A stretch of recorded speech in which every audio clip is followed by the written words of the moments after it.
Buenas tardes. Iniciamos hoy la segunda sesión, ahora, del ciclo dedicado a Jovellanos, tras el comienzo del ciclo el jueves de la semana pasada, en el que el profesor Avellán nos hizo un perfil general del personaje y de sus diversas facetas. Parecía inevitable y era inexcusable el dedicar también una sesión a hacer el enmarque, sobre todo el enmarque de la situación internacional del último Jovellanos, del Jovellanos que, como destacó el profesor Avellán en su sesión, es el más importante Jovellanos, el de la época justamente de la gran crisis nacional de 1808 a 1812. Él morirá en 1811, pero justamente es su momento culminante en el que su vida alcanza probablemente la máxima dimensión, ese momento que se inicia justo con la guerra de la Independencia. Contamos para ello con el profesor Pedro Antonio Heras, que nos acompaña en la mesa, que será el ponente y que será presentado por don Conrado Escobar, senador de La Rioja.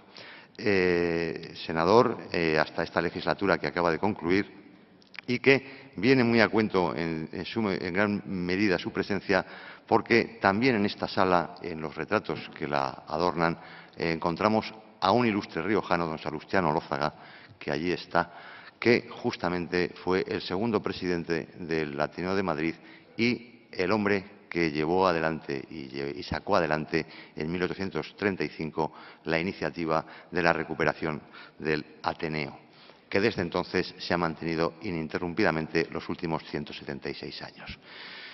Yo, sin más preámbulos y agradeciéndoles a todos su presencia en esta tarde, le paso la palabra a don Conrado Escobar, el senador de La Rioja y candidato en estas elecciones del 20 de noviembre, número 1 de la lista del Partido Popular por La Rioja también, para que haga la presentación de don Pedro Antonio Heras. Adelante, por favor.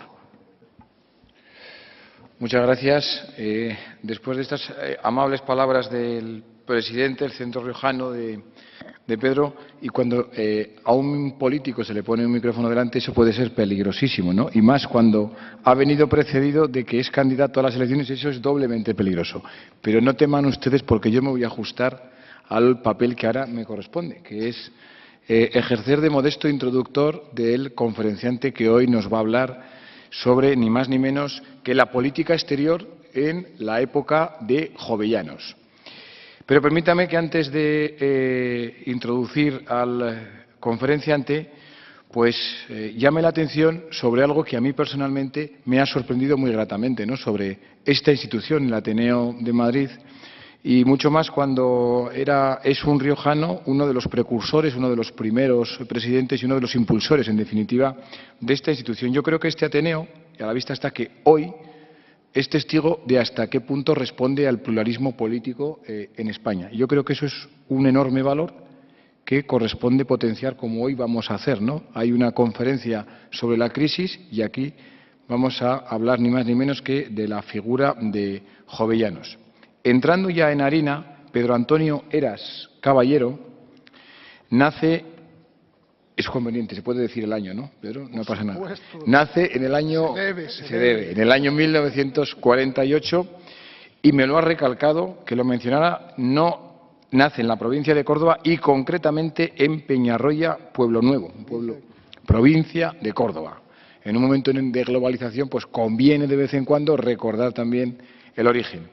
En el año 71 se titula en Ingeniería Técnica de Minas, Minas Eléctricas. En el 76 licenciado en Geografía e Historia por la Universidad de Barcelona, lo cual indica la formación polivalente de nuestro conferenciante, que no es usual, ¿no? En estas épocas, una formación técnico-científica y también histórica. Doctor por la Universidad de Barcelona en el año 93 y profesor titular de la Universidad de Tarragona, corrígeme si es así, así es, y especialista, quizás como tal está aquí fundamentalmente, en historia contemporánea y como tal, me van a permitir que diga que profundo analista de las claves de uno de los fenómenos más intensos, más apasionantes en su análisis histórico. Me estoy refiriendo al fenómeno nacionalista. Y también en alguno de sus libros de su más temible tentación, que es la manipulación educativa. También es importante insistir en este particular. ¿Qué libros ha escrito el conferenciante? Es una obra numerosa, copiosa, pero centrándonos en algunos principales, yo he retenido La Revolución de 1868, la gloriosa en Tarragona, la oposición al franquismo en las comarcas de Tarragona, Viticultura y filoxera en el último tercio del siglo XIX. Rescato este libro porque para los riojanos todo esto, lógicamente, que tenga que ver con la viticultura es importante. La España raptada, como no, que es el libro que más tinta ha vertido últimamente sobre el fenómeno nacionalista, educación, lengua en un entorno nacionalista, y tiene también una agenda repleta de proyectos, que también es importante, de futuros. De la guerra de sucesión al desastre de 1898, ahí están muchas de las claves de la situación actual que hoy disfrutamos o padecemos en España. Y la política exterior durante los siglos XVIII y XIX. En definitiva, un conocedor de la España contemporánea, fundamentalmente de los siglos anteriores. No solamente yo subrayo este hecho, porque en el tiempo que hemos ahora compartido una charla me lo ha vuelto a demostrar, no solamente de la historia oficial del dato que figura en los libros de texto, que es importante, sino que en aquello que decía Unamuno, ¿no?, de la intrahistoria, que quizás sea una de las claves fundamentales para poder entender nuestra realidad contemporánea. Así que, analista de las causas, de las consecuencias de las que hoy somos herederos. Y yo acabo ya diciendo que, con un compromiso muy claro, un compromiso con la libertad. No obstante, además, estamos en una institución que proclama entre sus principios justamente el principio de la libertad, pero un compromiso con la libertad, con la razón y un compromiso con la verdad. Y a partir de ahí será él el que nos dirija unas palabras sobre la política exterior en la época de Jovellanos. Cuando quieras. ¿Se oye? Pues muchas gracias, Pedro. Muchas gracias, Conrado, por vuestras amables palabras. Eso es medio broma cuando dice, es que no sé, llevamos una época que cuando una persona se dice dónde es, se le pone la provincia. Parece ser que todo el mundo es de capital de provincia. Y claro, algunos, pues por suerte o por desgracia, pues, más bien por desgracia, porque claro, es mejor nacer en la capital de provincia que en el pueblo. Yo soy de Peñarroya por uno. Lo mismo que es mejor nacer en Madrid, y si naces en Francia, pues es mejor nacer en París que nacer en la Provenza, ¿no? Por muy bonita que sea. Bueno, excúsenme esta broma. Nos toca hablar hoy dentro del ciclo de Jovellanos, y cuando me toca hablar a mí sobre la política exterior, cuando amablemente mi querido amigo Pedro López me dijo, hombre, la política exterior, comentamos, digo, sí, es un tema pavoroso. Jovellanos tuvo poca relevancia política exterior, aunque fue nombrado embajador de España en Rusia, pero a los pocos días no pudo tomar y tal, porque lo nombraron ministro de Gracia y Justicia. Y a las 2 semanas lo envenenaron, que se escapó por los pelos. Ya lo veremos. O sea, quiero decir que con la política exterior tuvo muy poquito que ver, aunque dejó escrito alguna cosa. Fundamentalmente, por lo tanto, el tema es el drama que le tocó vivir a Jovellanos y a todos los españoles en la época. Vamos a dividir la conferencia en 4 partes. ¿Se oye bien? ¿Sí? No, yo lo digo porque como estoy con el cuello así para estar... ¿No? Ah, no. ¿Se distorsiona así más? ¿Sí? Es por mi cuello. Una parte, la parte primera, que es la época. El periodo por el cual vamos a estudiar alcanza 1789 hasta 1808.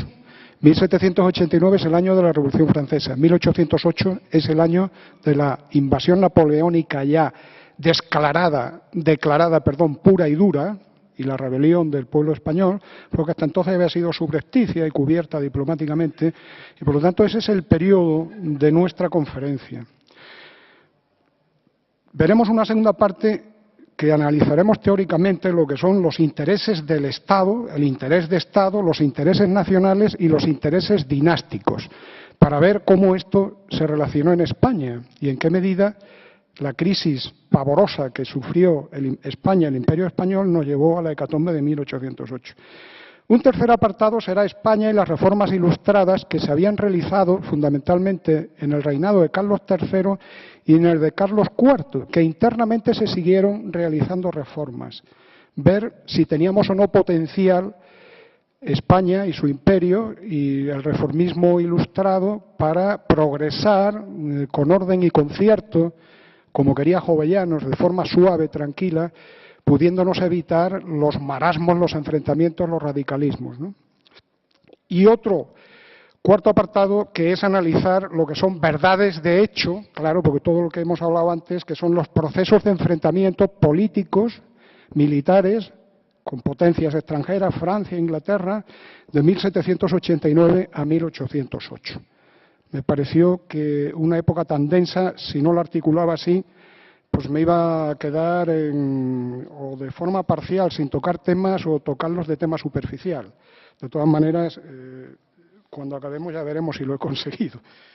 Si nos centramos en la época ya hemos dicho que 1789 es el inicio de la Revolución Francesa y 1808 es el inicio de la Guerra de la Independencia contra los ejércitos napoleónicos. Son muchos años, ¿verdad que sí? Son 20 y pico de años, muchísimos años. Será un periodo, y además hay que dar cuenta que la Guerra de la Independencia no acabará hasta 1814, porque en junio de 1813 es la derrota de los franceses en Vitoria, se retiran, pero digamos que nosotros hasta 1814 la guerra luego durará 6 años. Es un periodo de crisis global y de aparición de nuevas formas de lucha política e ideológica. Hasta entonces había crisis de subsistencias, cuando había hambre se rebelaban los pueblos, había motines por no pagar impuestos de la sal, de las rentas estancadas, carecía de alimentos, pero no había reivindicaciones políticas. Podía haber el motín de Esquilache en contra de un político, pero no existían programas políticos alternativos. La lucha entre los países, la soberanía estaba en los reyes, la lucha era puramente geopolítica. Sin embargo, a partir de la Revolución Francesa, bueno, ya antes, con la independencia de las 13 colonias inglesas en América del Norte, la lucha va a tener un carácter político, porque se van a firmar ya derechos individuales, libertades políticas, donde reside la soberanía, súbditos que se rebelan no solo contra un Estado, sino contra el rey de ese Estado. Y la Revolución Francesa tiene de todo esto, y las guerras que va a haber tienen de todo esto. Será lucha geopolítica clásica, eterna, no está al orden del día, parece ser que vaya a desaparecer. Ojalá, si de verdad hay un sitio, yo firmo, me sacan el pliego para firmar y firmo. Pero no creo que nadie con luces crea que eso está al orden del día, que desaparezcan las guerras. O sea, las guerras de siempre, por motivos geopolíticos, motivos de intereses diversos, esta vez ya transida de motivos políticos e ideológicos. Es lo que le hace que sean un ciclo de guerras modernas, de lo que fue la revolución atlántica ideológica, lo que dio inicio a las revoluciones liberales. Por eso veremos las luchas entre estados y en el interior de estas sociedades.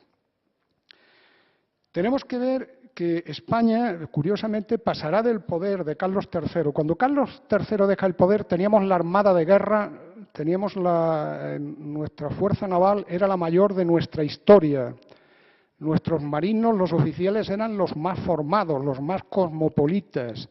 Gente proveniente de todos los lugares de España, eran una auténtica garantía de unidad del imperio y de visión equilibrada, que no se daba a veces en los ejércitos de tierra. Allí estaba el conde de Aranda, siempre con el bando aragonés, etcétera, etcétera. Es decir, los marinos, los oficiales de la Marina eran mucho más cosmopolitas, más cultivados, más abiertos, tenían una visión del mundo. O sea, por lo tanto, es cierto que esos cientos de barcos que nos deja, sumándolos todos, no solo los grandes navíos que nos deja Carlos III, no todos tenían los cañones adecuados, y las tripulaciones de marineros, pero de todas maneras era una flota incluso capaz de enfrentarse a la inglesa, aunque los ingleses tenían la ventaja de que sus tripulaciones estaban muy avezadas. Era una cuestión sencilla. Inglaterra como ustedes saben, es una isla, todo lo que entraba y salía por Inglaterra salía por el comercio, e Inglaterra en un momento de guerra tiraba de los marineros civiles, por decirlo así, de su flota mercante y los integraba en su flota de guerra. Aparte, le daba prácticamente, siempre daba patentes de corso a los marineros mercantes para transformarse legalmente en piratas, que es la diferencia que va de un pirata a ejercer patente de corso, es que el pirata legalmente no tiene ningún tipo de cobertura y el corsario su gobierno le da. España, que digamos era el país más potente del mundo y el que tenía una legitimidad más antigua, franceses, ingleses y holandeses la cuestionaban, porque decían, ¿dónde está en el testamento de Adán, dónde está dicho que el Papa tenga que repartir en Tordesillas en 1494 el mundo entre españoles y portugueses? Por lo tanto, pero bueno, nosotros nos acogíamos, digamos, al orden internacional y nosotros éramos muy remisos, por supuesto, no piratas españoles, los que había, los perseguíamos, y dar patentes de corso con muy pocas veces. Si lo hubiésemos dado más, con los magníficos marinos mercantes vascos, cántabros y gallegos, y catalanes y vascos, nos hubiese ido mejor, pero no lo hicimos. Y eso hacía que a la hora de enfrentamiento nuestra marina, aunque tuviese barcos, pero tuviese dificultades de reclutamiento, y por contra la inglesa tuviese siempre una fuente de reclutamiento muy abundante. Bien, pues fíjense ustedes que el drama, yo cuando preparaba esta conferencia, que me he pasado tiempo preparándolo, el tema es largo y claro, y aquí en una hora tengo que sintetizarle, pero podríamos estar mucho tiempo y muchos días, ¿no? Me ha provocado una cedia espiritual y emocional intensa, porque es tan duro ver pasar de la cúspide a un país, Carlos III, reformas prósperas, Florida Blanca, un ministro fuera de serie en cuanto a inteligencia, equilibrado, a la catástrofe de la guerra de la independencia en que nos quedamos, que no somos, claro, es duro, es duro. Yo al menos psicológica y emocionalmente me duele mucho, ¿no? Si miramos el ámbito internacional, veremos que la crisis del equilibrio de poder que se daba entre las potencias europeas se va a acelerar de una forma radical a partir de la Revolución Francesa. El reforzamiento del poder de Francia como potencia terrestre será un hecho. Napoleón, en la época de su máximo esplendor, pensó, y lo dijo claramente, y combatió así, en poder dividir Europa en solo dos imperios, el Imperio de Occidente, Francia, y el Imperio de Oriente, Rusia. Por supuesto, Austria, Prusia, todo lo demás laminado. Y de la colusión entre el Imperio de Oriente, Rusia y el de Occidente, Napoleón había que laminar y destruir a Inglaterra. Los planes de Napoleón, si miran ustedes los planes navales que tenía, pues era de quitarle lo que a su vez los ingleses le habían quitado en la India, porque en la India llegan primero los franceses, bueno, primero que nada los finales del siglo XV, ¿no?, los portugueses, pero vamos, en la época moderna ya los franceses, pero los ingleses se lo quitan, por eso la guerra en Egipto a finales del siglo XVIII, los tratados con Persia, Napoleón tenía planes navales. Sin embargo, su marina, aunque fue muy numerosa, nunca tuvo jefes adecuadamente preparados. Él fue un genio de la guerra, pero no tuvo marinos capaces de aprovechar esa energía. Nosotros también lo pagamos en Trafalgar, por supuesto. El proceso de expansión iniciado por la Revolución Francesa, un proceso de defensa. En principio, en la Revolución Francesa los revolucionarios se defienden. Lo que ocurre, claro, es que Polibio ya dice, cuando analiza las causas de la victoria de los romanos sobre los cartagineses, dice, todo imperio defendiéndose se expande si es victorioso, si es derrotado desaparece, ¿no? La Revolución Francesa aguantó el envite de los diversos países monárquicos europeos y terminaron expandiéndose. Y esa expansión la continuaron luego los republicanos conservadores y la continuó luego el primer cónsul Bonaparte y el emperador Bonaparte. No sé si me explico. No hubo solución de continuidad en la expansión de Francia. Decimos que el proceso de expansión iniciado por la Revolución Francesa continuará con la Francia imperial y de los estados vasallos constituidos en repúblicas, desde la época de la República Francesa, se pasará a monarquías mediatizadas y dominadas por Francia con reyes de la familia Bonaparte, que fueron numerosísimos, como pueden saber ustedes. Entre familias y cuñados, de hermanos de Josefina y tal, Napoleón era una familia de... ¿Qué había sido hasta entonces el equilibrio de poder en Europa? ¿Y cuáles habían sido los intereses nacionales de España? España, después de la guerra de sucesión que instaura Felipe V, la monarquía de raíz borbónica, se aviene con Francia para equilibrar el poder inglés y se pacta 3 acuerdos, pactos de familia se llamó así, el primero en 1733, el segundo en 1743 y el tercero en 1761. Tuvieron de bueno y de malo. De malo fue algo que no tuvieron culpa los franceses, fue culpa de la monarquía española, que fue la pretensión de tener pequeños reinos en Italia, Nápoles, Parma, el ducado de Parma, para tener a sus hijos allí colocados y hacerlos. Eso nos metía en un avispero que de ahí no podíamos sacar nada, cuando nosotros éramos objetivamente ya una potencia satisfecha porque teníamos América, y nosotros lo que teníamos que con nuestra flota era garantizar las vías de comunicación con América, y a partir de aquí lo que pasase en Europa nos tenía que importar un bledo, que se equilibrasen los rusos con los austríacos, con los prusianos, y si no que se encargase Inglaterra de buscar el equilibrio de poderes. Pero aquí los intereses dinásticos jugaban ya durante todo el siglo XVIII en contra del interés nacional. Habrá un elemento clave que fue la Guerra de la Independencia de las 13 colonias en América del Norte que den lugar al nacimiento de Estados Unidos. Ahí se va a mezclar, ya hemos dicho antes, geopolítica e ideología. Geopolítica porque naturalmente Francia va a apoyar a muerte a los rebeldes, porque Francia había perdido en la guerra de los 7 años, había sido expulsada de Canadá 10 años antes, y a la vez Francia quería que España se metiese en esa guerra a apoyar y tal. Pero claro, España, a través de Floridablanca, que era un hombre inteligentísimo, es el primer ministro más inteligente que yo creo que hemos tenido en nuestra... Don Antonio Cánovas del Castillo, también era un hombre formado. Los demás, con mucho respeto, le quedan a muchísima distancia. Vamos, no puede haber color ni comparación para los que hemos estudiado los textos, la historia y los hechos. Creo que no es exagerado lo que digo, aunque puede ser que me ciegue la pasión, como humano que soy. Francia quería, y sobre todo tenía convencido al embajador de España en Francia, Aranda, una constante histórica que se va a dar ya en los tiempos de Carlos III y posterior, ya en la época de la Revolución Francesa y en la época napoleónica, es que los embajadores españoles en Francia parece ser que estaban para ejercer presión sobre la monarquía, el gobierno español del gobierno francés, en vez de al revés. Llegó un momento, en la época de Godoy, que tuvimos 4 embajadores, 2 clandestinos. Godoy, como era muy desconfiado, 2 clandestinos suyos y 2 oficiales de la monarquía oficiosos. Imagínense usted qué catástrofe lo que significa esto. Floridablanca y Carlos III sabían que Aranda, que era militar, que era noble, tenía poca formación, sus escritos son un desastre, escribe muy mal. Y ya veremos, aunque tenía la teoría clara, nunca jamás supo aplicarla, nunca jamás. Pues Aranda quería enemigo a muerte de Inglaterra de forma visceral y quería que España incluso atacase sola a Inglaterra sin contar y tal. Claro. Y Carlos III y su prudente primer ministro decían, a nosotros lo que nos interesa es que Inglaterra y sus colonos rebeldes sigan en lucha toda la vida. En primer lugar porque así están entretenidos y no nos molestan y revierten sobre nuestro imperio. Pero además es que si por H o por B gana Inglaterra y los derrota, pues sacará muchas más fuerzas para volver contra nosotros. Pero si ganan los otros, serán un ejemplo de rebelión para nuestros virreinatos.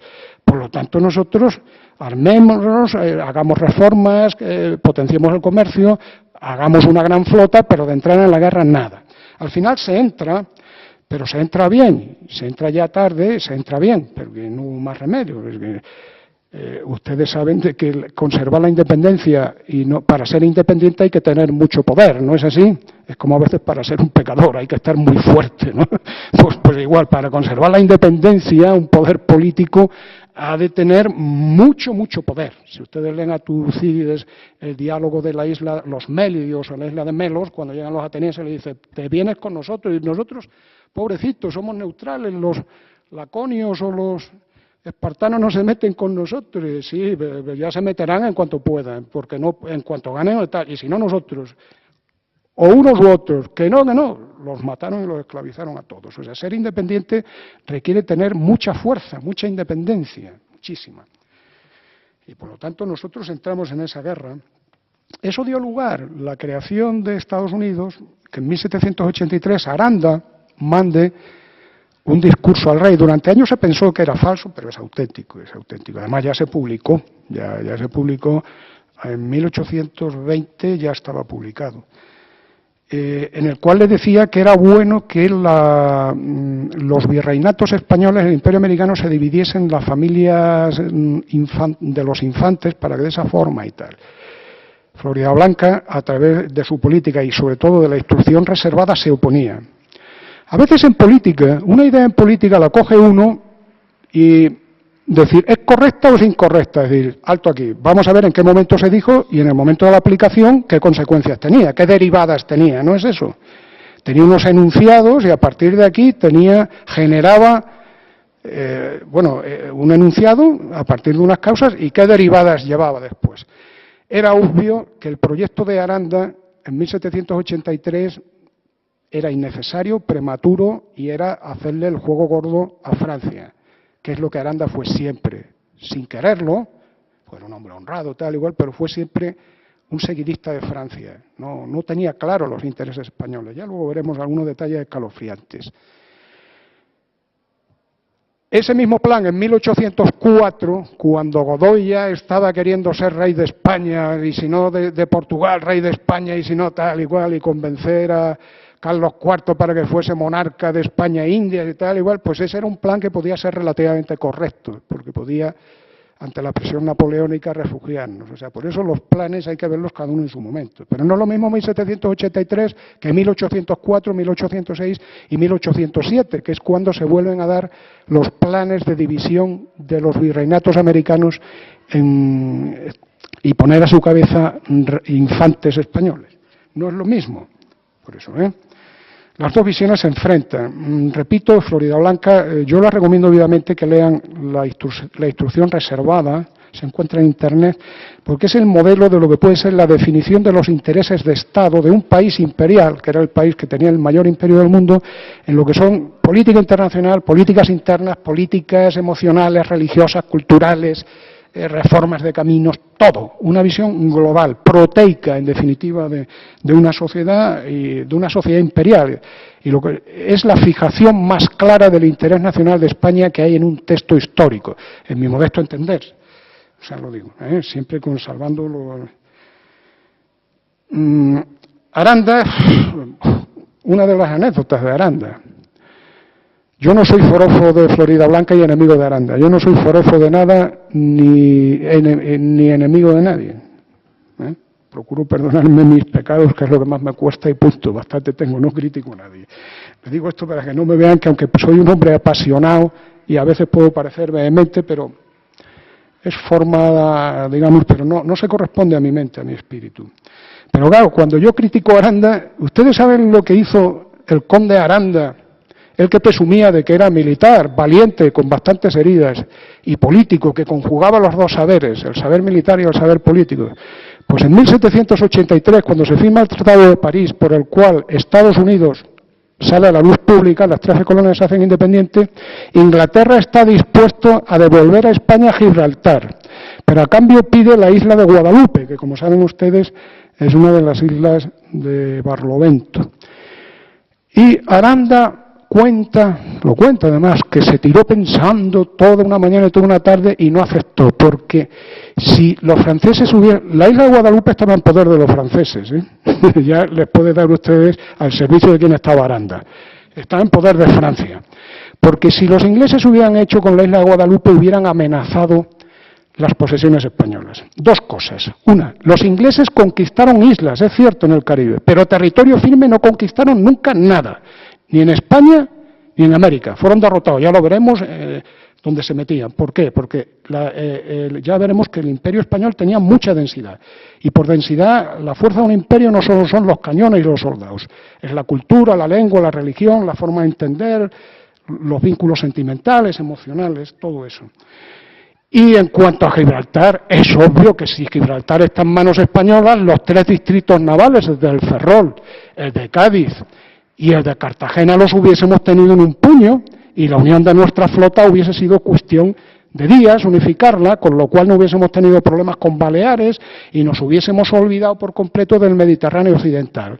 Y la flota francesa en Tolón, muchas dificultades hubiese tenido para inquietarnos. Esto se le escapó a Aranda. Entonces, que ustedes imagínense qué tragedia con políticos, y eso que era un hombre patriótico y un hombre tal y cual, pero no tenía cabeza, no tenía cabeza. Y cuando no hay cabeza, no hay nada que hacer. Floridablanca dice en su instrucción reservada: jamás, jamás, jamás entremos en la guerra si no hay buenos generales. No hay alternativa a los buenos generales. Sin buenos generales ya la perdemos de antemano. Y en el caso de Aranda estaba claro. Bueno, aunque luego a veces tuvo cosas, ya las veremos, pero Aranda era un hombre que la teoría se la sabía. Cuando hoy día modernamente estudiamos lo que es el equilibrio del poder, el equilibrio de la seguridad, el equilibrio, la disuasión, las diversas ecuaciones, da para mucho, claro, podemos llenar un ordenador de incógnitas, pues Aranda más o menos se aproxima modernamente a lo que es. Fíjense ustedes lo que Aranda explicaba, lo que era la esencia de la política internacional. Dice, lo importante en política es estar enterado de las fuerzas, recursos, intereses, derechos, temores y esperanzas de las potencias para poder precavernos contra sus esfuerzos, para unirlas o dividirlas. Falta la coma porque Aranda escribía muy mal. Al leerla yo ahora se la he tenido que poner, pues si no, no se entiende. Para unirlas o dividirlas, para romper o aliarnos con ellas según convenga. Efectivamente, así es. Palabras justas, pero no sabía aplicarlas. Si nos centramos en los intereses de Estado, los intereses nacionales y los intereses dinásticos, porque estamos en una época en que los reyes son monarcas absolutos y la soberanía se encarna en ellos, de manera que es un tema, hoy día, monarquías constitucionales, pues no nos engañemos, no es lo mismo que esté al frente de la monarquía constitucional un rey inteligente, cultivado, o que pueda estar otro que no tenga cultura o que sea disipado, etcétera, etcétera, aunque tengan poco poder. O sea, siempre el factor humano cuenta para todo. Pero en la época de monarquía absoluta, donde el monarca tenía el poder absoluto, pues imagínense ustedes, el factor humano sí que contaba, ¿no? Lo que era el interés de Estado está fijado, ya le he dicho a ustedes, pero no me canso de repetirle, en la instrucción reservada de Floridablanca, que repito que lo lean, porque es un monumento a la inteligencia, a la lucidez y, en definitiva, a la pasión política transformada en lealtad a lo como él acaba diciendo. He escrito lo único que guía la reflexión que he plasmado en esta instrucción es el servicio a Dios, a mi rey y a mi patria. O sea, lo dice. Y además luego Dios, cuando fue cesado, dio muestras de seguir pensando, haciendo lo mismo y tal, sin que se lo pidiera. Fue un político leal al Estado. Más allá que leal al rey, leal al Estado, en definitiva. Repito que la instrucción reservada a Floridablanca es difícilmente, se puede exagerar poco de su importancia. El antiguo régimen es la monarquía absoluta. Y la monarquía absoluta tiene los intereses dinásticos. Ya he dicho antes, he apuntado brevemente a vuela pluma, que la dinastía borbónica tenía intereses en Nápoles, porque allí había borbones, en Parma. Posteriormente, a partir de 1801, Parma se llamó Etruria y se hizo un enjuague clamoroso, con lo cual perdimos, ya diremos que perdimos este enjuague, y Portugal, que también había Braganzas, pero con entronques familiares matrimoniales borbones. Bueno, pues los reyes de España tenían, el mismo Carlos III había venido siendo rey de Nápoles, ¿no es eso? O sea, por lo tanto, esto era, a mi humilde punto de vista, no era una fortaleza de la monarquía española, era un hándicap, era un ancla en territorios inseguros. Era un terreno de arenas movedizas que nos iba a obligar a gastar muchas fuerzas y muchas energías, cuando nosotros lo que teníamos compactado, sólido y enorme en América era mucho más de lo que cualquier poder político podía soñar. Por eso repito que esto era maniobras de diversión, en definitiva, y de distracción del objetivo principal. Por eso yo les hago a ustedes una pregunta, que me la voy a contestar yo. ¿Estuvo el interés dinástico al servicio del interés de Estado o interés nacional, con Carlos IV, María Luisa y su valido Godoy? Yo digo que no, y lo intentaré demostrar con pelos y señales. Carlos IV, María Luisa y Godoy, porque naturalmente hablar de Carlos IV y de María Luisa es hablar de Godoy, no tuvieron sentido de comunidad hispánica, Por ejemplo, en 1801, el ducado de Parma, que Napoleón quiso transformarlo en reino de Etruria, pasó de 1 millón de habitantes a 1.200.000, con unas cuantas leguas más de tierra. Pero a cambio, qué bonito, ¿no? Engrandecer al ducado de Parma y transformarlos en reyes de Etruria, la Toscana, ¿no? Etruria, la Toscana, los etruscos, ¿no? Ahí viene Etruria. Pero a cambio Napoleón nos pidió la Luisiana y se la dimos. Y los reyes y Godoy aceptaron. Es un caso de traición nacional, ya que naturalmente la Luisiana pues era la defensa de Nueva España, era el control del Mississippi y era lo que nos daba presión sobre las Floridas y era lo que nos garantizaba el seno Golfo de México, tenerlo controlado. Pues este acto de traición se hizo para que una hija de Carlos IV, de María Luisa de Parma, pasase de 1 millón de súbditos a 1.200.000. Raso y corto, ya lo he dicho. Esto nos hace ver que el factor personal individual del individuo, dada la absoluta concentración en la monarquía absoluta, era clave, era clave. Carlos IV fue un hombre muy capacitado, inteligentísimo, y Floridablanca fue, según mi modesta opinión, y según sus obras, y según sus textos de Estado y de estrategia, un hombre de altísimo nivel. Pero Carlos IV era un hombre de muy poca inteligencia, bondad natural, caballeroso, dispuesto a aceptar sus compromisos, pero de muy poca inteligencia. Y María Luisa, pues yo no me gusta hablar de señoras, o sea, quiero decir, yo no voy a hablar. Y de Godoy, pues Godoy llega al poder, estudió hasta los 17 años, 7 años en el seminario de Badajoz. En nuestros tiempos tenemos ministros que solo son bachilleres y algunos que han venido de Cataluña no han tenido ni la EGB. Y otras tienen diplomaturas y dicen miembras y con la miembra no sé qué, cosas de esas. En fin, dada la época actual de democracia, yo no voy a opinar sobre si los estudios dan inteligencia o no. Posiblemente aquel viejo refrán que dice lo que la naturaleza no da, Salamanca no presta, pues sea verdad, no es eso, que lo importante es la inteligencia. Pero vamos, Godoy no tenía la formación, sobre todo porque llegó al máximo poder, fue nombrado primer secretario de Estado con 25 años. Yo no voy a entrar aquí en la crónica rosa de si Godoy lo hizo eso por cuestiones y tal. Si Godoy sustituyó a su hermano Luis, que había sido antes guardia de corps, en la cama de la reina y tal, yo no voy a entrar. Yo no voy a entrar en eso, no voy a entrar.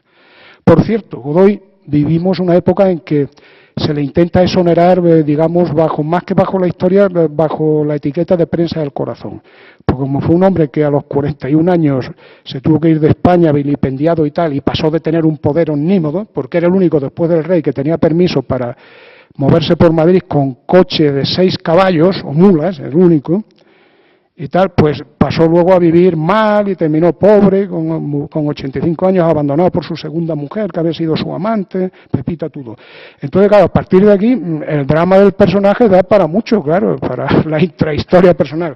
Yo a Godoy lo analizo no por esto, que no me preocupa, tengo mucho respeto por las personas, sino por la responsabilidad de sus hechos. A los políticos hay que enjuiciarlos, pues esa obra de Max Weber, ese ensayo luminoso que es la ética de las convicciones y la ética de la responsabilidad. El político es la ética de la responsabilidad. Y la responsabilidad de Godoy fue espantosa.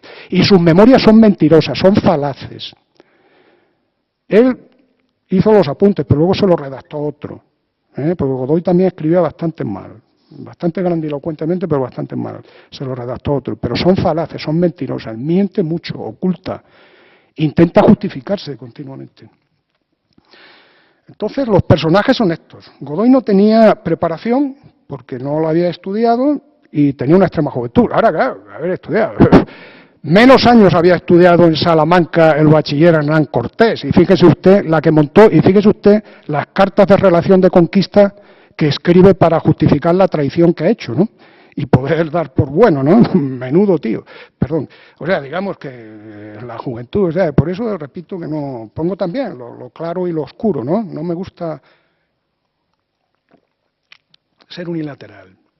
Pero es obvio que en condiciones normales, claro, pasar de Floridablanca o del mismo Aranda hombres formadísimos, a Godoy, pues vamos, eso es. En fin, pero bueno, vivimos tiempos en que nos han tocado vivir tiempos interesantes, que algunas analogías sin mucho esfuerzo podríamos encontrar. Pero bueno, vivimos en democracia, por lo tanto no hay que quejarse. Estamos en la monarquía absoluta, señores, y por lo tanto sí hay que quejarse y a quién quejarse, que era Carlos IV y María Luisa. Bien. La Godoy, sin preparación, su extrema juventud, gastó la mayor parte de sus energías en defender su inestable posición. Ese es el drama. Como se sentía amenazado, inseguro, estuvo gastando energías en defenderse. Y se rodeó de aduladores, tan torpes o tan inútiles de ciertas cosas, pero que lo adulaban, porque él no tenía seguridad. Tuvo una permanente debilidad y siempre pondrá su interés personal por mantenerse en el poder ante los intereses de España y de América, de su imperio.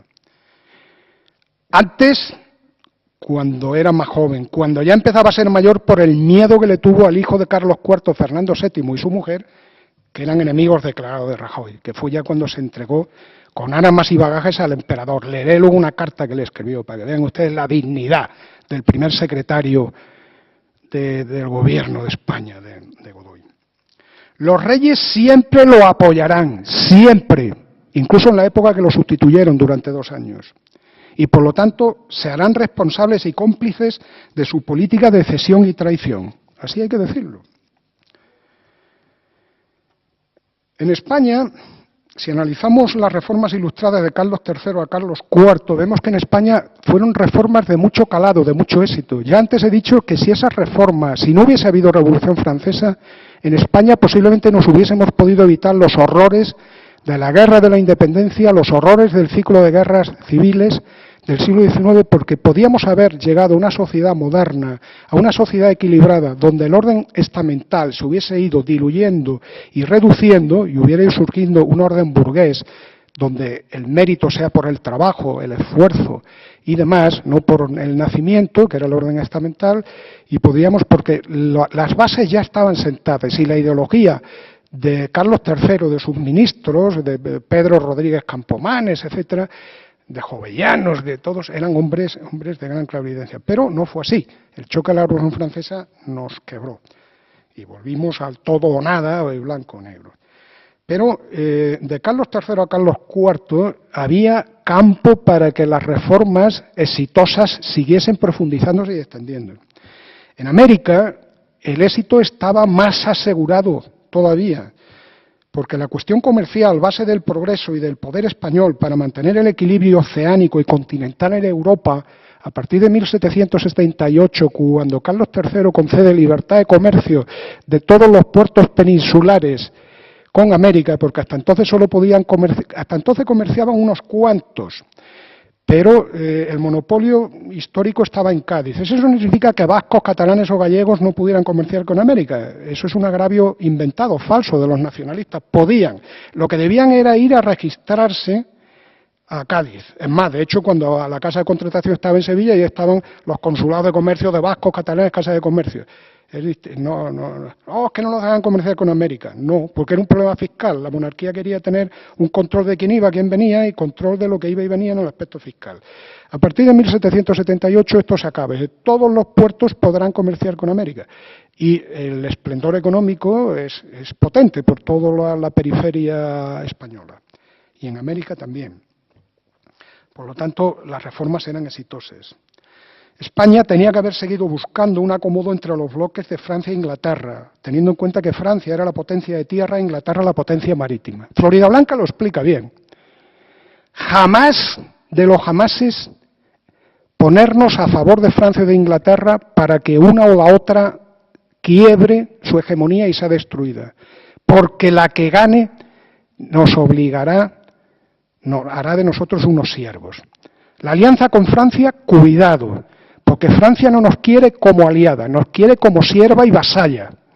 Por lo tanto, si la tenemos equilibrada con Inglaterra, puede ser el mejor aliado, pero si es reina y señora, será la peor ama y nosotros seremos los peores esclavos. O sea, Floridablanca tenía claro que la independencia de España y su imperio solo podía venir del juego bipolar de intereses entre Inglaterra, potencia marítima, Francia, potencia terrestre, y España, que eran las dos cosas al mismo tiempo, porque nuestra frontera del Pirineo era una frontera relativamente fácil de defender. Además, no teníamos diferencias históricas con Francia, porque ya con la paz de los Pirineos y tal, el Tratado de los Pirineos, habíamos perdido el Rosellón, etcétera, no. Y nuestra flota era potente, y garantizarnos con América, las vías de América, era lo fundamental. O sea, la política de Florida Blanca era una política, no era una entelequia, no era una entelequia. Y además, España podía hacer lo que en época de Florida Blanca estaba haciendo, que era aislar a Inglaterra política y diplomáticamente en el área báltico-escandinava, tirando la piedra, escondiendo las manos, teniendo alianzas, porque estos eran países que querían neutralidad en los mares y poder comerciar, no entrar. Inglaterra, su afán eran aliados o enemigos. Si son enemigos, te saqueo, te quito la riqueza de los barcos, y si eres aliado, tu marina a mi servicio.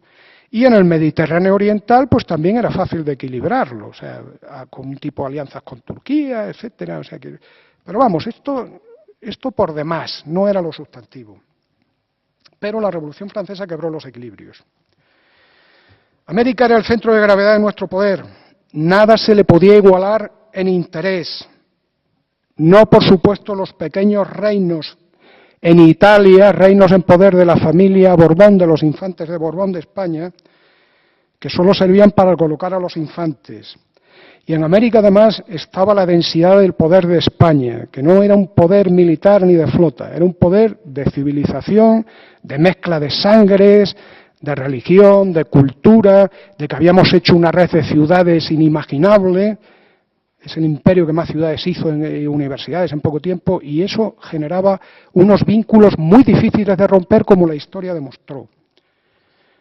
En América la fortaleza real de España era un hecho. La prueba está en que los ingleses, islas pequeñas, por su superioridad naval, fueron capaces de conquistar. Pero en tierra firme, nunca. Ahí están los casos de Buenos Aires o Montevideo. En 1806 y 1807 se metieron y salieron derrotados, pero muchos miles de hombres prisioneros y muertos. Tanto es así como los ingleses tienen esa virtud que ojalá la tuviésemos nosotros, que son orgullosos, para disimular, le hicieron un juicio de guerra y a poco más condenan a muerte, aunque no lo condenaron a muerte, pero sí a cárcel, al almirante, porque dijo que había hecho esa guerra sin contar con el permiso del gobierno. Menudos son los ingleses, pero así fue. ¿Por qué esto? Porque no estaban disueltos ni mucho menos los vínculos de fidelidad hacia España, de América. Y eso, repito, dentro de la ecuación del poder, del equilibrio de la disuasión, es un elemento que vale mucho. ¿Recuerdan ustedes aquella anécdota que no se sabe si es cierta o no, pero que es significativa, ¿no? Cuando en plenos tratados de la Segunda Guerra Mundial, Stalin dice que le preguntó a Churchill y tal, ¿cuántas divisiones tiene el Papa? Bueno, los papas tienen muchas divisiones. El polaco Wojtyła, pues Polonia terminó teniendo divisiones. O sea, quiero decir que lo que son los elementos, las afinidades culturales, ideológicas y tal, eso forma parte de la ecuación del poder. Bien, las reformas ilustradas tenían serias posibilidades de haber seguido el progreso económico, tanto en España como en América, pero hacían falta reyes como Carlos III y buenos ministros como Florida Blanca. Pasemos ahora a los procesos de enfrentamiento de 1789 a 1808. A medida que vayamos, vamos a tener que prestarle atención algunos años, porque la historia, ustedes saben que la historia hay que prestarle a la verdad de hecho. Cada hecho luego se puede interpretar de una forma u otra. Lo que ocurre es que vivimos en una época en que la historia es la palanganera de la política. Y entonces ya hay algunos y algunas que niegan las verdades de hecho, y a partir de aquí interprete usted libremente los hechos, porque para eso está la libertad, pero no los niegue. Entonces vamos a ver aquí, punteando los años, cómo a medida que pasa el tiempo entre 1789 hasta 1808, el drama de España se acentúa. La independencia de la monarquía y de su valido Godoy hacia Francia va en aumento. Y la pérdida de prestigio, de peso y de poder de España es hasta que lleguemos a la catástrofe de 1808. La guerra de la independencia. Decíamos que la crisis ideológica revolucionaria de la Revolución Francesa va a dar lugar a un ciclo de guerras. Este ciclo de guerras fue durante la Revolución Francesa, durante la época napoleónica, tuvo diversas etapas. Con Napoleón, las diversas etapas de Napoleón también, como consulado, primer cónsul, luego como emperador. En el inicio, cuando estalla la Revolución Francesa, Carlos III y su ministro Floridablanca se le hiela la sangre en las venas. Y es cierto que se le generaron tics diríamos conservadores o reaccionarios, se asustó. Un hombre tan reformista, tan progresista, diríamos, la Revolución Francesa le hiela la sangre en las venas. Y todo su objetivo es instaurar un cordón sanitario para que la propaganda francesa revolucionaria no entre en España. El cordón ideológico y policial de Floridablanca ante la Revolución Francesa fue un hecho y, aunque yo, que tengo mi experiencia en los tiempos de Franco, sé que controlar pasquines, periódicos clandestinos de periódicos es difícil, pero bueno, pues, pero vamos, se obstaculizan. No cerró por completo todo el flujo de folletos y panfletos revolucionarios, pero Floridablanca lo obstaculizó bastante. Floridablanca era firme partidario de evitar la guerra con Francia. Era firme partidario de defender al rey, a Luis XVI, su dignidad, que no hubiese problemas, que no lo matasen, que no lo vejasen, pero de que España tuviese que ir a la guerra por la dignidad del rey de Francia para defenderla, nada de nada, porque España tenía unos intereses de Estado que no eran los de la familia borbónica Bonaparte. Luego, presión, buscar alianzas con los enemigos de Francia, los enemigos históricos de Francia y con las monarquías y tal, pero de entrar en la guerra, nada de nada. O sea, Floridablanca era taxativo. Tensión, hacerla crecer para que los revolucionarios bajasen el diapasón, pero había que evitar la guerra como fuese. Floridablanca fue sustituido en febrero de 1792. Fue sustituido y no se le dejó ni ir a recoger su ropa, sus mudas limpias ni sus libros a su casa. Se le metió en un coche y se le mandó a Ellín. Por el camino se puso a hacer 14 informes a Aranda, que es quien lo sustituye, eran enemigos ideológicos, claro, es lógico, ¿no? Políticos. 14 informes en los que le informa de cómo están los expedientes, los asuntos de política internacional. Informes de los que no toma copia porque dice que son ultrasecretos y que cuando él llegue porque no quiere, que tal, etcétera, etcétera. Aranda les contesta uno tras otro diciendo que los ha recibido, hace toma de correo, ¿no? Y dice que lo hace para servir a su país, porque él no quiere, ha sido cesado instantáneamente y él no quiere dejar los expedientes de su país, tanto en política internacional como en política interna, tratos con la Iglesia, con la nobleza, con los colegios, con los estudios, todo, en 14. Ese documento se descubrió en 1960 y lo editó en 1962 Antonio, el catedrático ya fallecido, Antonio Rumeu de Armas, canario. Está editado. Yo me he hecho con él.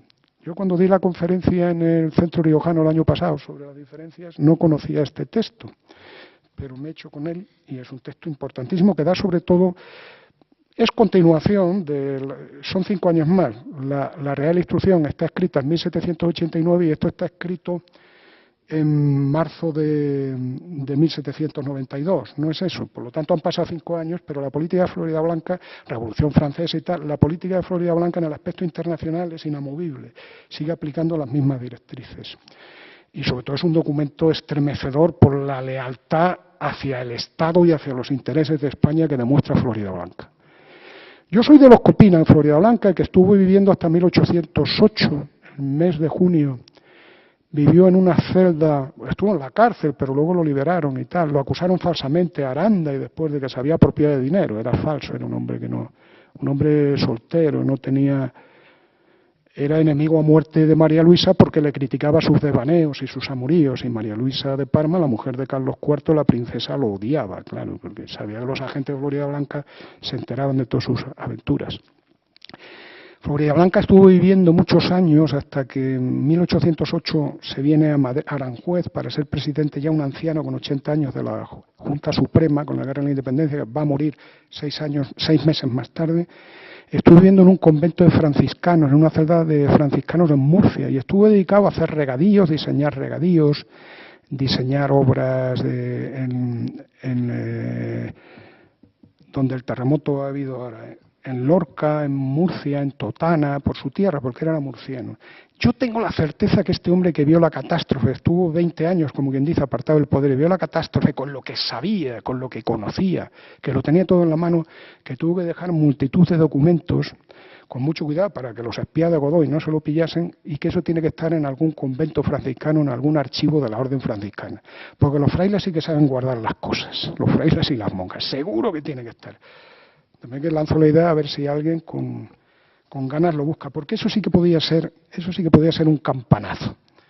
Los papeles de Floridablanca, que seguro que tienen que estar. Dirán ustedes que siento pasión por Floridablanca. Sí, lo siento.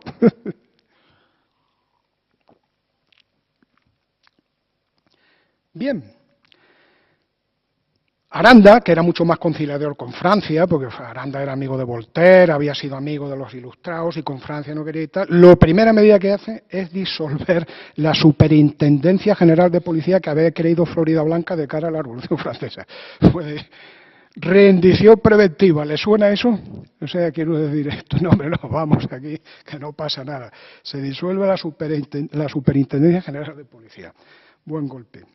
A la vez, Aranda, como tampoco quería la guerra con Francia, no la quería no por los intereses de Floridablanca, por defender los intereses geopolíticos de España, sino porque era muy amigo de Francia y de la Revolución Francesa. Por eso se oponía Aranda a que España entrase en guerra con la Revolución Francesa.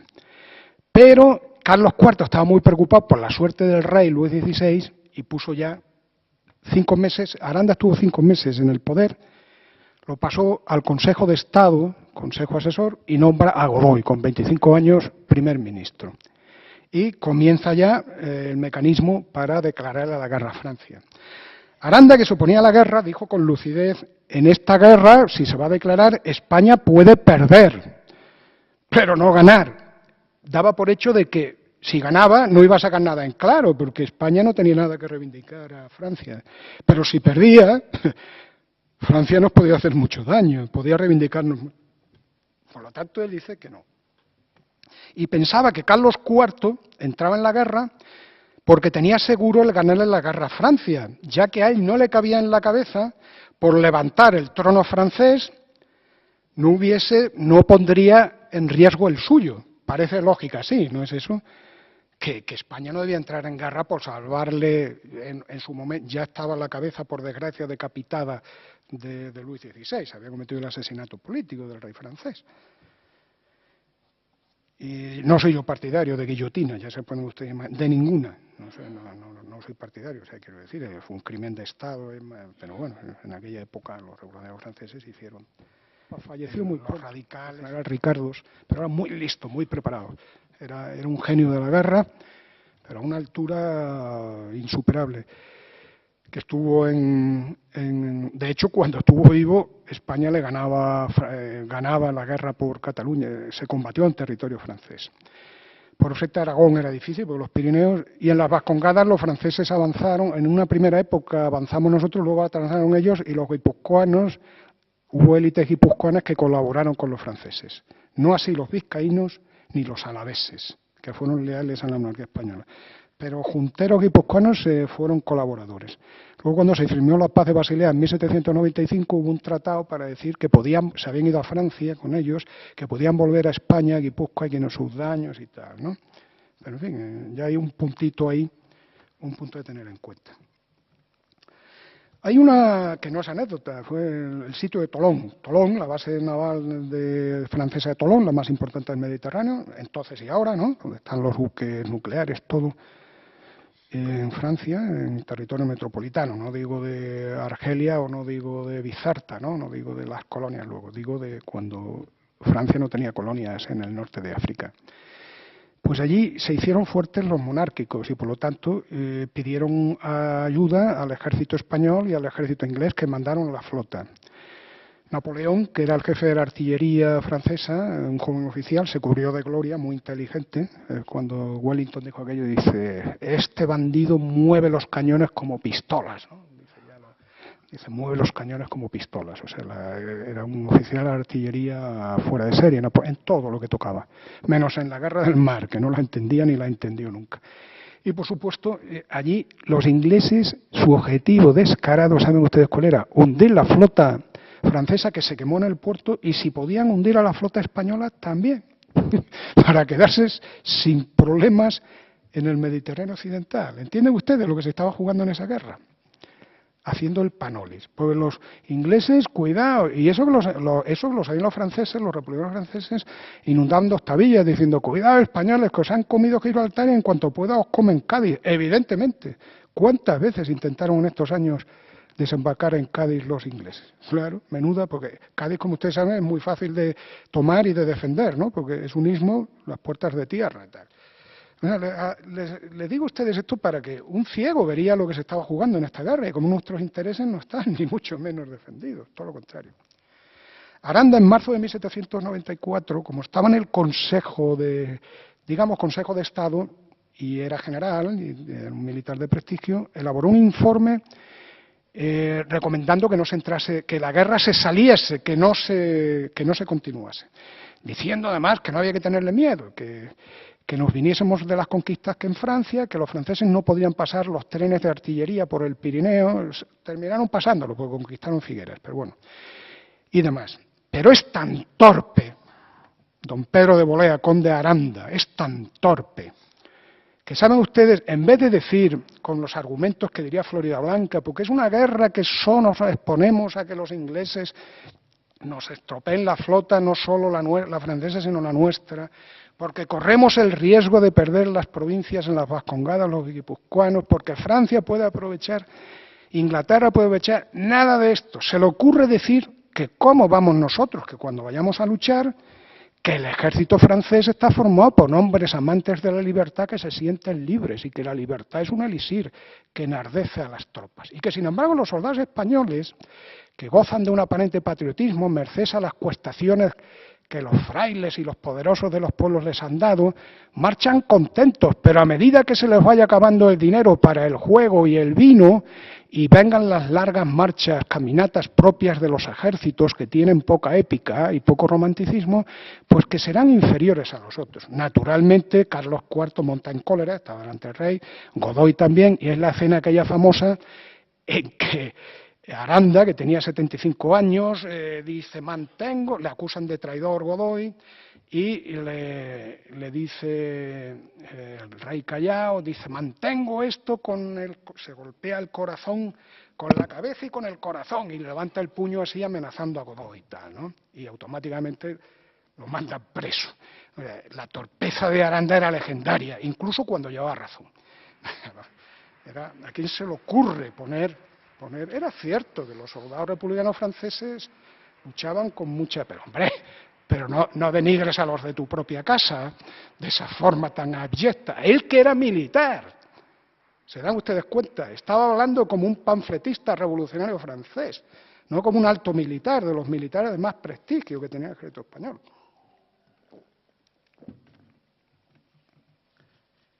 En 1795 se firma la paz de Basilea.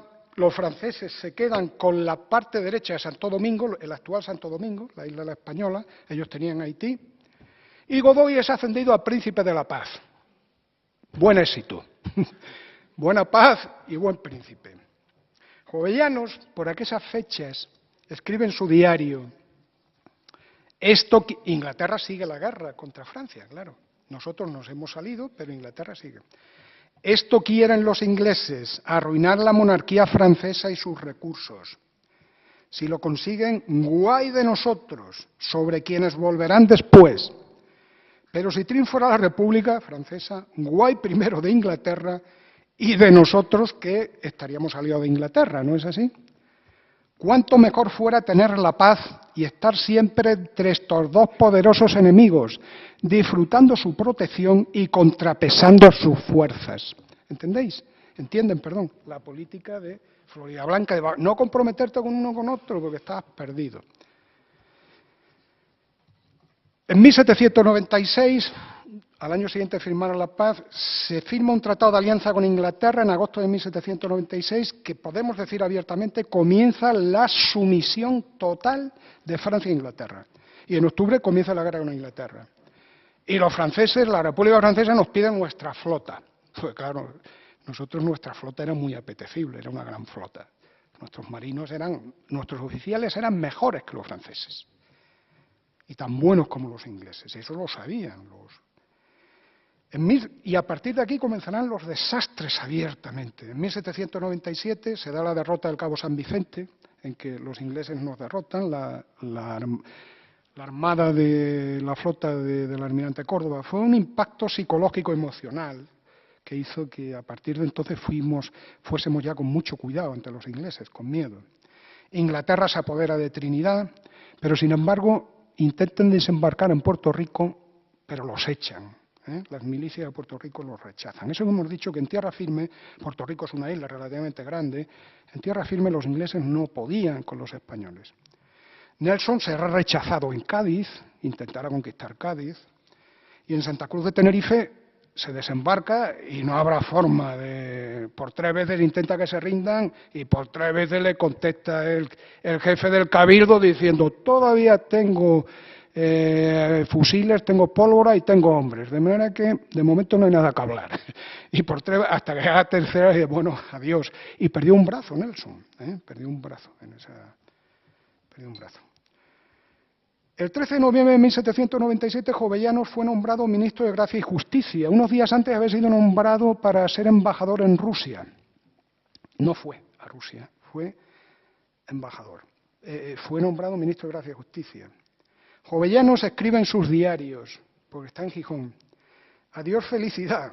Estaba allí medio desterrado, porque Jovellanos se llama en los tiempos Florida Blanca, en los tiempos Jovellanos, las pugnas políticas. Adiós felicidad, adiós quietud para siempre. Empieza 1797. Empieza en 1997 la bulla, la venida de amigos y la de los que quieren parecerlo. Gritos, abrazos, mientras yo, abatido, voy a entrar en una carrera difícil, turbulenta, peligrosa. Mi consuelo, la esperanza de comprar con ella la restauración del dulce retiro en que escribo esto, el poder retirarse ya de mayor bien. Haré el bien, evitaré el mal que pueda. Dichoso yo si vuelvo inocente, dichoso si conservo el amor y opinión del público, opinión que pude ganar en la vida oscura y privada. Eso escribía Jovellanos con melancolía. Sin embargo, 13 días más tarde, Jovellanos y Francisco Saavedra, ministro de Hacienda, fueron envenenados. Jovellanos, en el proceso que se sustanció y que se cortó, su criado cobró dinero por envenenarlo y se fue a curar a Trillo, al balneario de Trillo. Balneario les recomiendo a ustedes, hay que hacer una visita para acordarse de Jovellanos, que es buen sitio. Y se curó. Francisco Saavedra no murió, pero siguió enfermo, tuvo muy mala salud desde entonces. ¿Quién fue? La reina, y si no por mediación directa de Godoy, por mediación directa de Caballero, que era un hombre negro siniestro, pero vamos, la reina Godoy, el triángulo. Envenenaron a los dos. Fíjense usted cómo se los gastaban, ¿eh? Cómo se gastaba el asunto, cómo se gastaba. En 1798, el 28 de marzo, Godoy se apartó del poder y se nombró al bilbaíno Urquijo primer secretario de Estado. Urquijo era un hombre que estaba muy a favor de Francia, en contra de la Iglesia. Tanto en Francia como en España se van dando intentos de crear iglesias nacionales. El papado está sufriendo una crisis tremenda, pero sin embargo en 1799 esto cambia, porque se elige un nuevo papa, la Iglesia resiste, el papa unifica otra vez, en Francia se da una nueva constitución, detiene y consolida la revolución jacobina en el interior y consolida las conquistas girondinas y en el exterior, pero concede libertad de cultos, amnistía a los sacerdotes refractarios que no habían jurado la Constitución de 1793 y fracasa en Francia la creación de una Iglesia nacional. En España, los tímidos intentos que Urquijo quiso, pues se quedaron congelados, ¿no? Porque además Urquijo enseguida será apartado del poder y volverá a Godoy. Curiosamente, en 1799, el 19 de septiembre, se da la primera ley de desamortización en España. Es una ley que, de hecho, es una petición de socorro a la Iglesia, a las obras pías, ¿no? A las cajas dedicadas a la caridad se le pide un donativo, ¿no? Se le pide. En 1800, Napoleón ya es nombrado primer cónsul de Francia, logró la destitución de Urquijo y la vuelta de Godoy.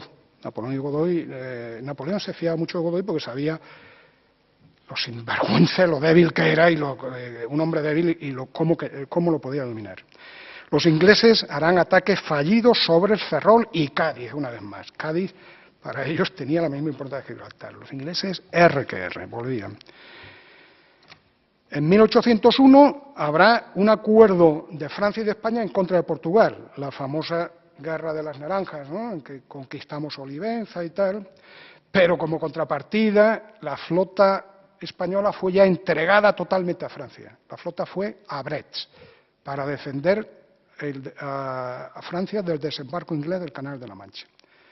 A la vez se crea el reinado de Etruria. El ducado de Parma se transforma en rey, se le dan territorios, 4 palmos de tierra y 200.000 más, para que ya, en vez de ser ducado, ya sea reina, ¿no? Y ya tengan una hija de María Luisa, pues ya sea reina.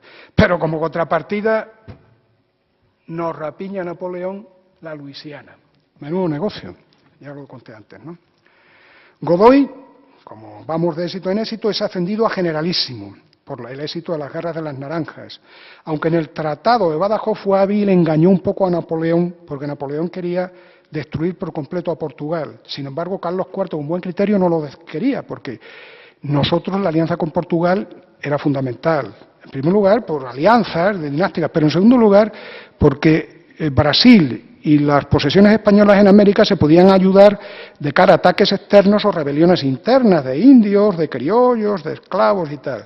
Pero no solo eso, sino que barcos españoles que no podían traer oro y plata porque eran pirateados por los ingleses, podían venir en barcos bajo cuerda, en barcos portugueses que eran aliados de Inglaterra, y de esta forma no estábamos estrangulados, ¿no? O sea, había muchos intereses.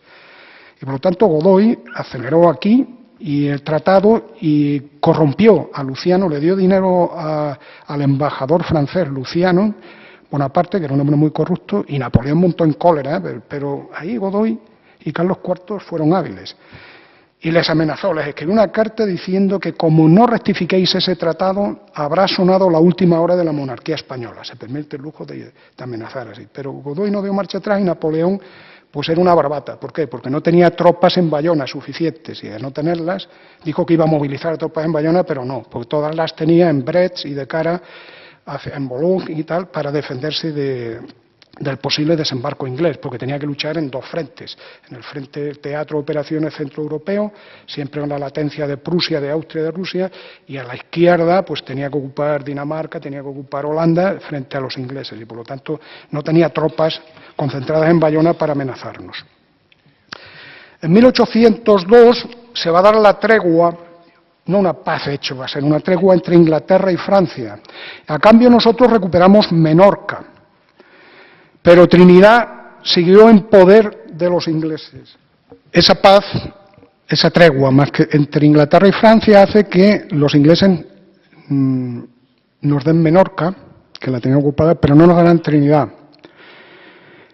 Hubo negociaciones que los ingleses volvieron a decir, bueno, le damos Trinidad a los españoles y los franceses nos dan la Martinica. Y los franceses volvieron a decir lo mismo. Estamos otra vez con la Guadalupe y con Gibraltar, ¿no? O sea que, menudos negocios. Por contra, Carlos IV va a hacer pretende la unión de las 3 coronas, una alianza, el equivalente de lo que sería algo así para reírnos un poco de la alianza de civilizaciones de la Casa de Borbón, de España, del reino de Nápoles y de Parma, ya transformado en reino de Etruria. Pero eso que pintaba en el teatro de operaciones europeo frente a la potencia, nada, eso no era nada. O sea, digamos, perder el tiempo, parecer que se hacía algo, marcar el paso sin moverse del sitio. Y se manda un embajador a Francia totalmente sumiso, Azara. Ya hemos dicho que el señor Azara, que todos los embajadores de España en Francia estaban dominados. De hecho, eran embajadores españoles para asustar al gobierno español. Azara tanto es así que ya dejó claro, cuando deje de ser embajador de España no podrá volver a España. Efectivamente, se fue a vivir a Italia, porque aquí hubiera sido encarcelado. Pero bueno, así iba la dignidad nacional. En 1803 España se vio obligada a pagar subsidios económicos a Francia. Godoy, desesperado, comenzará su doble juego, a la vez abiertamente ya. Como el partido fernandino del hijo de Fernando VII va tomando poder, pues, y piensa que en cuanto Carlos IV puede morir y tal, pues a la par que intenta favorecer una fuerza neutral, una alianza con Prusia, con Rusia y Portugal para equilibrar a Francia e Inglaterra, idea que era correcta, le propone en plan secreto a Napoleón, plan secreto personalmente, su puño y letra Godoy, la invasión de Portugal. Tenía en mente la división de Portugal y que una parte, la parte del sur, fuese para él, como rey, príncipe o regente, de las tres formas. Napoleón no se fiaba mucho porque decía que Godoy no tenía fuerza ni crédito. En 1804 Napoleón es coronado emperador, los ingleses siguen atacando barcos españoles y Godoy sigue pensando en su doble juego. Por una parte, pretender una apariencia de neutralidad, pero bajo cuerda, entregarse a Napoleón con armas y bagajes a cambio de que lo haga rey, regente o príncipe de una parte de Portugal. El príncipe de Asturias, el futuro Fernando VII, enemigo declarado de Godoy, que estaba casado con una napolitana que era aliada, Nápoles era aliada de Inglaterra, naturalmente, pues la madre era austriaca y demás, y por supuesto, pues no se fiaba de Godoy ni de Napoleón, hizo que Godoy viva obsesionado por su suerte personal. Carlos IV está muy enfermo, y Godoy nombra ni más ni menos a un gran intelectual y un hombre de gran valía, Izquierdo, que era director general del Gabinete de Historia Natural de Madrid, lo manda como embajador secreto particular suyo en París para los tratos personales entre Napoleón, que nombra a otro, y Godoy. Carlos IV quería la paz con Inglaterra por motivos económicos, para que viniese el oro y la plata de América y el comercio. Había una profunda crisis económica. Pero Godoy no quería la paz con Inglaterra. Godoy quería la guerra porque Godoy lo que quería era Portugal. Él estaba en lo suyo. No quería la guerra, no quería la paz con Inglaterra, lo que quería era la guerra con Portugal por su interés. Carlos IV, obligado por la reina y por Godoy, porque la reina y Godoy fueron siempre íntimos, se ve obligado a declarar la guerra a Inglaterra. La reina sabía los pactos secretos de Godoy con Napoleón sobre Portugal. Es duro, ¿verdad? Es duro, duro. En 1805, Napoleón escribe de puño y letra: Portugal, o al menos un trozo de Portugal, a disposición de Godoy, pero las flotas españolas a disposición de Napoleón. Así de claro. Ese era el pacto, no había más. La actividad de Godoy fue febril para cumplir con Napoleón. A pesar de que el país estaba en crisis, trabajó como un burro para que las flotas estuviesen dispuestas para que Napoleón. La princesa de Asturias, la mujer de Fernando VII, y su madre, la reina de Nápoles, y al líder de Inglaterra en el Mediterráneo se escribían con tinta simpática, pero los espías de Napoleón le pillaron una carta que decía: Carlos IV puede morir muy pronto. El plan es que media hora después de su muerte Godoy se ha encarcelado. Napoleón leyó esta carta y se la envió a Godoy. Godoy se aterrorizó y le escribió otra en que, entre otras cosas, decía, comillas, el emperador no me ha asegurado con su poder contra mis enemigos. Yo sé que no habrá olvidado su promesa, a la cual respondo, la promesa es Portugal, a la cual respondo con la plenitud de mi reconocimiento. Pero si fuera necesario añadir otras medidas a este sistema puramente pasivo, que de momento está, yo estoy dispuesto. Ejecutaré lo que convenga hacer. Una palabra, la menor insinuación, me basta para actuar. Napoleón no quería a Fernando VII porque, claro, la alianza con Francia podía venirse abajo. Y su mujer, porque, claro, al ser napolitana, estaba aliada con Inglaterra. Y pensó que lo ideal sería poner en la corona a Godoy o a otro infante, pero no a Fernando VII. En julio se da la batalla naval del Finisterre. La ganaron los ingleses, batalla naval, pero la terrestre la perdieron. Tuvieron que embarcar todo el cuerpo de ejército porque el desembarco en el Ferrol fue un fracaso. Siempre que desembarcaban en tierra los derrotábamos. En octubre, el 21 de octubre, mañana hará 206 años, señores. Mañana se dio la batalla de Trafalgar. Muy buenos oficiales, pero más de 2/3 de la tripulación española nunca se había embarcado. fue fama de que la requisa de vagos y maleantes en Madrid se llevó de forma rigurosa para poder poder completar las dotaciones. Eso se hacía en todos los barcos, porque estaba uno de copas por ahí engañando a la esposa y no volvía. ¿Dónde estará este sinvergüenza? Y estaba ya en la marina, inocente. O sea, quiero decir, eso lo hacían todas las armadas, pero aquí en este caso y tal. Fue una derrota en toda línea. Fue una derrota porque los ingleses combatieron con una técnica mejor de combate. Murieron Churruca, Gravina, Alcalá Galiano, la mejor generación de oficiales navales que tuvimos, ¿no? Sobre el papel, España, a final de 1805, tenía todavía 44 navíos de línea y 37 fragatas, pero los mejores oficiales habían muerto. Trafalgar significó un colapso estratégico. Los oficiales de la Armada, provenientes de todos los lugares de España y América, representaban lo mejor de la síntesis entre un patriotismo moderno,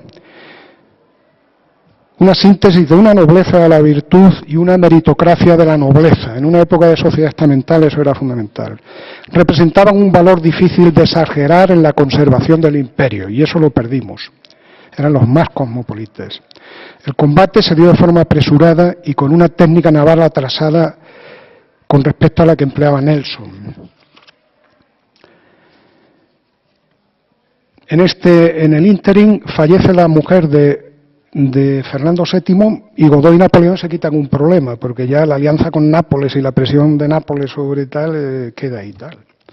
En 1806 Godoy vuelve a insistir en su propuesta de ser regente de Portugal. Napoleón dice sí, pero le pide que España rompa con Suecia, Rusia y además que abra el mercado español de forma total a los textiles franceses. O sea que de esa forma nos entenderemos. Godoy en sus memorias lo niega todo y dice que eran proyectos de Napoleón para alejar a Godoy del rey y debilitar así a la monarquía española. Godoy se pone en sus memorias como que él era la garantía de que la monarquía existiese. Porque claro, él lejos del rey la monarquía estaba acabada. O sea, fíjense ustedes el ego que tenía, ¿no? La crisis económica sigue y se forzará el primer tratado de desamortización de bienes eclesiásticos. Se firma con el papado, donde 1/7 de los bienes de la Iglesia se podrían vender. Es el primer tratado de desamortización. Portugal intenta contraatacar diplomáticamente y quiere casar a una infanta portuguesa de la Casa de Braganza con Fernando VII, que se ha quedado viudo. Godoy, ante esta posible boda, se asusta y tiembla, claro, porque tu plan se viene abajo. Napoleón le dice, sí, yo te apoyo, no te preocupes, pero te pido que me des Caracas, ya que Caracas en aquel momento ha sido atacada por Francisco de Miranda, con apoyo inglés, que me des pasajes, el puerto de Guipúzcoa, puerto muy importante, y las colonias de Portugal también para mí. Y a la vez están sucediendo diversos planes de Carlos IV para dividir América Española entre los diversos infantes, entre los cuales en junio Godoy se propone como rey de España e Indias y Carlos IV sería el emperador de España e Indias, pero el rey Godoy. Los reyes estaban totalmente de acuerdo con esto, imagínense el grado, están totalmente de acuerdo. Napoleón ya tenía en mente el plan de anexionarse del Ebro para arriba a Francia y propone que el resto de España, lo que queda de España del Ebro para abajo, se anexione en la parte central de Portugal, el eje del Tajo con Lisboa. De esa forma, la parte norte de Portugal para el rey de Etruria, ya que Napoleón le ha quitado Etruria, ¿no?, el antiguo ducado de Parma. El sur para Godoy. Y a España se le compensa con el eje Tajo-Lisboa, la parte que yo le quito del Ebro para arriba y la anexión a Francia. Inglaterra, por su parte, quería Baleares para el destronado rey de Nápoles, que también para compensarlo. Napoleón con los ingleses en sus tratos secretos no hablaba de Portugal, porque naturalmente Inglaterra nunca hubiese aceptado la desaparición de Portugal como Estado, ya que era un aliado y un vasallo, y geopolíticamente era una baza fundamental. En septiembre se dará la ocupación de inglesa de Montevideo y Buenos Aires, serán expulsados, volverán en 1807 con muchas más fuerzas y volvieron a ser derrotados. Santiago de Liniers fue el héroe. Por cierto, que los criollos en mayo de 1810, cuando se rebelaron contra España, como Santiago de Liniers no quiso, lo fusilaron, así le pagaron esa ignominia. El 6 de octubre, Godoy, desesperado, pierde los nervios y elabora una proclama de movilización nacional para que el pueblo español se movilice sin fijar el enemigo contra quién había que movilizarse, o sea, que desesperado. Napoleón se mosqueó un poco, se alarmó, porque potencialmente se podía España aliar con Inglaterra, ¿no es así? Pero claro, no se atrevió a fijar. Godoy lo que quería era Portugal. O sea. El 21 de noviembre se dará el decreto en Milán del bloqueo continental contra Inglaterra dictado contra Napoleón. El bloqueo continental fue aquello de aislar a Inglaterra para que no pudiese venir nada de América en barcos ingleses, nada de Inglaterra. La Inglaterra tenía la revolución industrial naciente y, por supuesto, tenía que vender mucho. De aquel bloqueo salió lo que en su principio fue el origen de fabricar azúcar con remolacha, ¿no es así? Pero no llegó a ser operativo. Las gacetas napoleónicas dijeron, con 3 o media docena de hectáreas habrá azúcar para toda Europa. ¿No es eso? En fin, siempre pues que hay pues los poderes políticos utilizan. Con el tiempo, yo cuando era pequeño, la azucarera del Ebro hacía azúcar con remolacha. Hay que recordar que en la Primera Guerra Mundial el bloqueo naval franco-inglés sobre Alemania, el Imperio Alemán y Austria-Hungría, dio lugar también a que los científicos alemanes, el azúcar es difícil, inventasen la sacarina. Las guerras, no se sabe que, aunque no venía el tabaco a América, qué sucedáneo, cómo se las apañaron. En 1807, Napoleón obliga en febrero a que España se una a este bloqueo y le mande 15.000 soldados mandados por el Marqués de la Romana para luchar con los franceses, donde convenga, o contra los ingleses por si desembarcan, o contra los rusos a luchar. El Tratado de Fontainebleau, ya que se da en el 7 de octubre, divide ya Portugal abiertamente. En octubre se da la conspiración del Escorial de Fernando VII y sus partidarios contra los reyes y Godoy. El rey lo averigua, pero perdona a Fernando VII. La familia real portuguesa, ante la entrada de los cuerpos de ejército franceses en España, teóricamente para ocupar Portugal, la familia real huye en los barcos de guerra ingleses y se van a Portugal. En 1808, el 17 de marzo, se da el motín de Aranjuez, en la cual se va contra Godoy. Carlos IV abdica, el 19 de marzo Carlos abdica en su hijo, Fernando VII, hay 3 días de motines en Madrid. Carlos IV, María Luisa y Godoy se van a Bayona para ponerse bajo la protección y el arbitrio de Napoleón. Fernando VII también se va. Y el 5 de mayo se producen las abdicaciones en Bayona, todos. Y abdica otra vez, le devuelve la corona a Fernando VII a su padre, Carlos IV, y Carlos IV pues ya abdica y le da la corona a Napoleón para que él se la dé a quien quiera. Su plan, su hermano Luis, su hermano José. Hemos acabado y he tardado un pelín más de lo previsto, ¿no?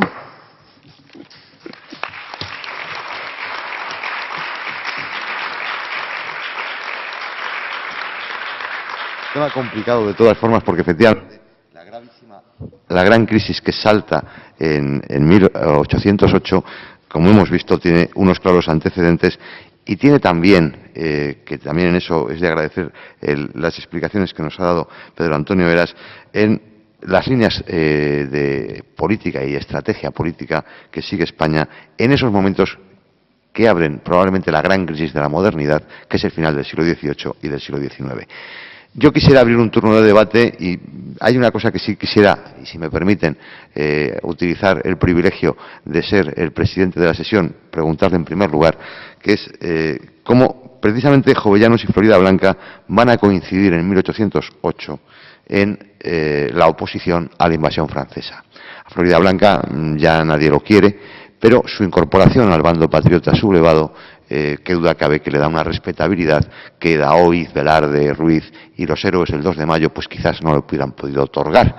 También, sin duda, a ese bando patriota, el general Castaños, que también está presente en esta sala como presidente del Ateneo Español en 1820, pues también le da esa respetabilidad que sin duda Floridablanca aporta.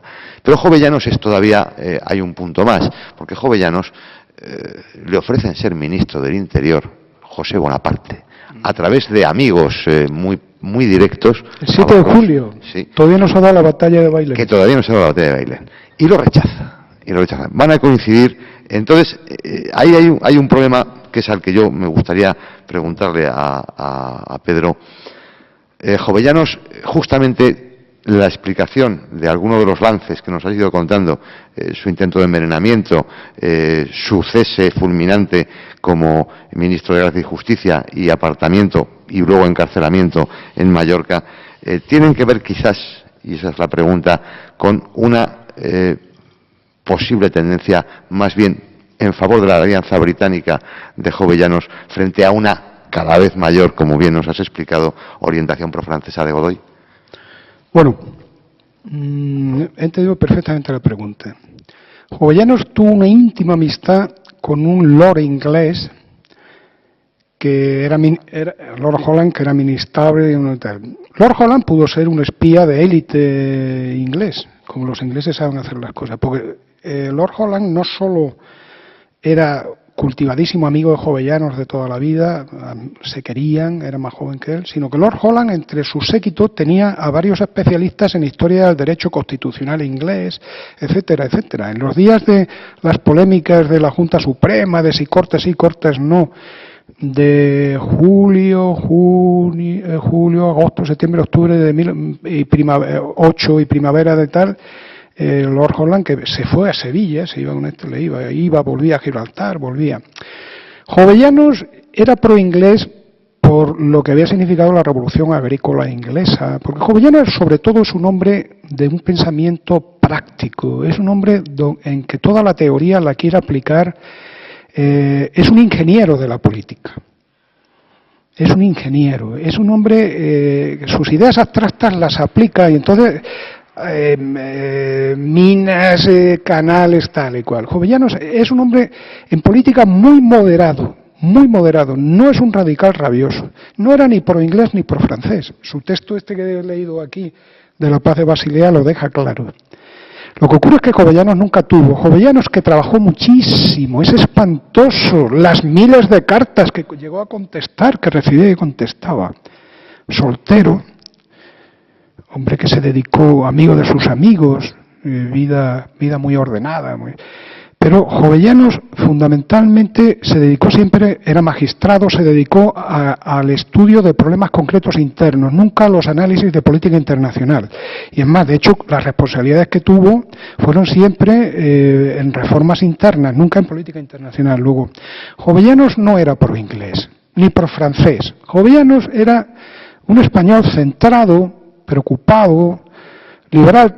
Tenía amigos acusados de ser masones de la Inquisición, pero él nunca, o la vida en Sevilla, pero él no fue un hombre, era un hombre profundamente creyente, sobrinos suyos en Sevilla eran canónigos, era un hombre, iba a misa todos los días, cuando sale de la prisión de tal, en su diario, misa, tal, o sea, Jovellanos no era.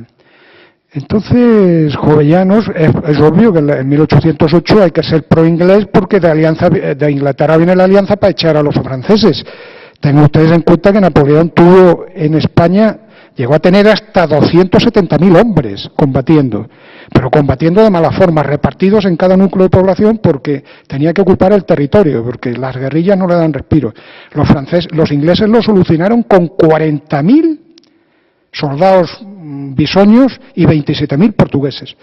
40.000 británicos y 27.000 portugueses van a vencer a los, y aparte de los españoles, a los franceses.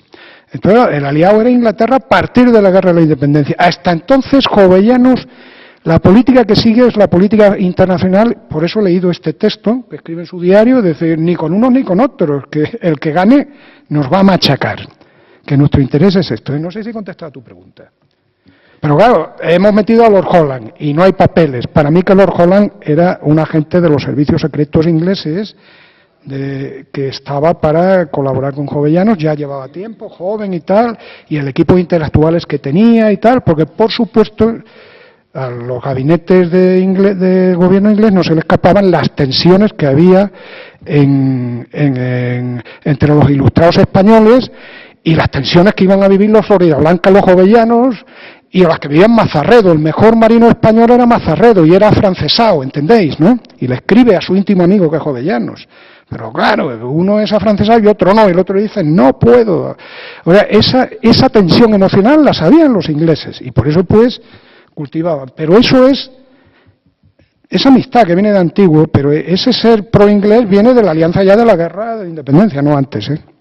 No obedece a una razón de fondo de que España tenga que ser... No, ni en los diarios, ni en las cartas, nada. Jovellanos de la política internacional pasa mucho. Muy poquitas cosas. Alguna que otra cosa me ha encontrado, pero vamos, en una conferencia de 1 hora no podía ustedes... No podía... Más asuntos que tratar. Y agradeciéndoles de nuevo, dando la asistencia como la atención, pues nos despedimos hasta la próxima sesión, que será el día 26, el miércoles de la semana que viene, en el que contaremos con la presencia del profesor